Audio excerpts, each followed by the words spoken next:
Saya percaya orang yang buat benda baik, dia tak akan mengeluh, dia tak akan ungkit-ungkit.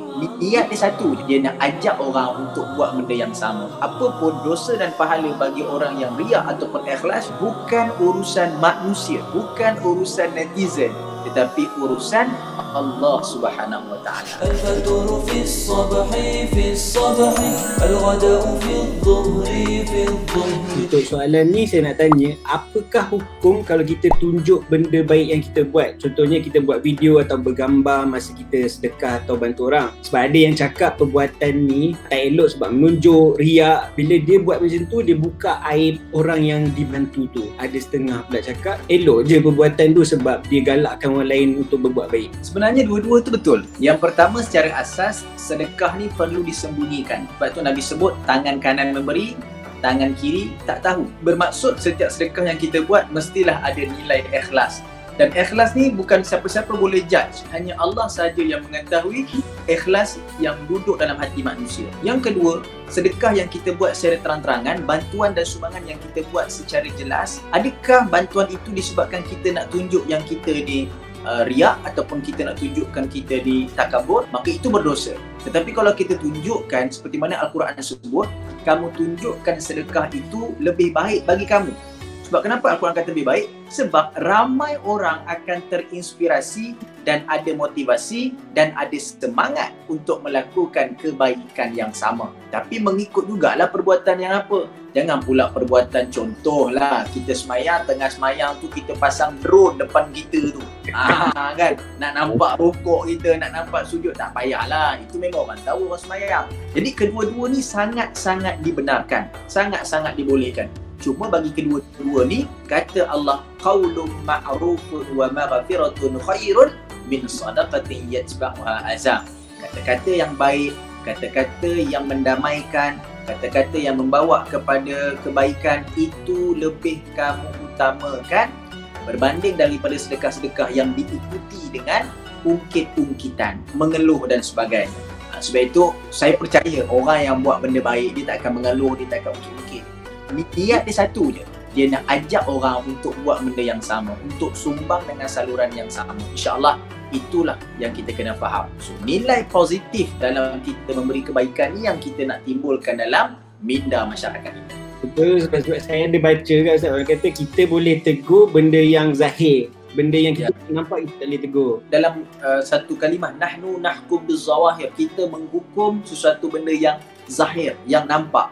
Wallahu yatawalla bisarair, Allah dia menghukum benda yang tak nampak.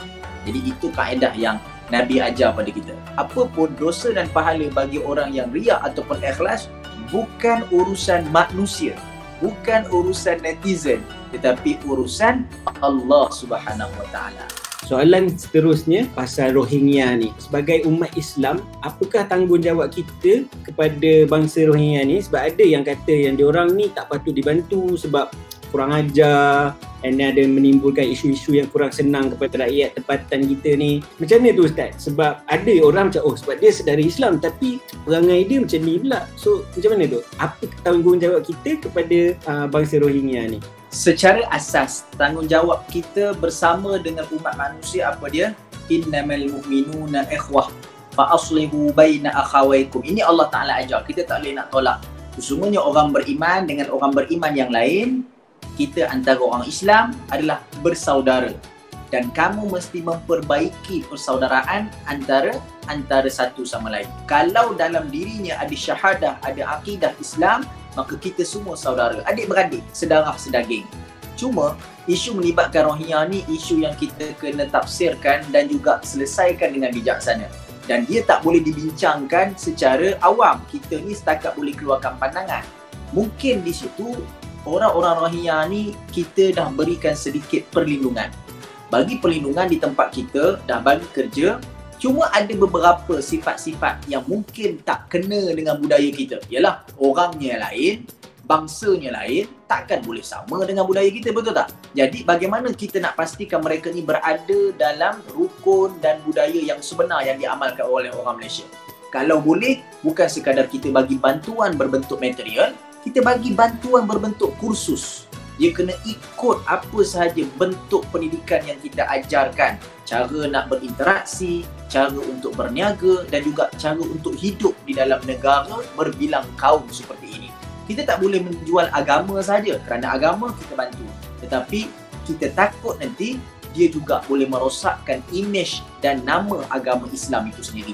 Dan kalau dia nak minta hak sama rata dan sebagainya, sudah tentu benda itu tak perlu kita nak risaukan sebab tidak diterima dalam perlembagaan persekutuan kita. Jadi kita nak risau apa? Sebab kita berpegang pada perlembagaan kita. Cuma yang boleh kita buat dan usahakan adalah bantu dengan ilmu, pelihara dan lindungi mereka.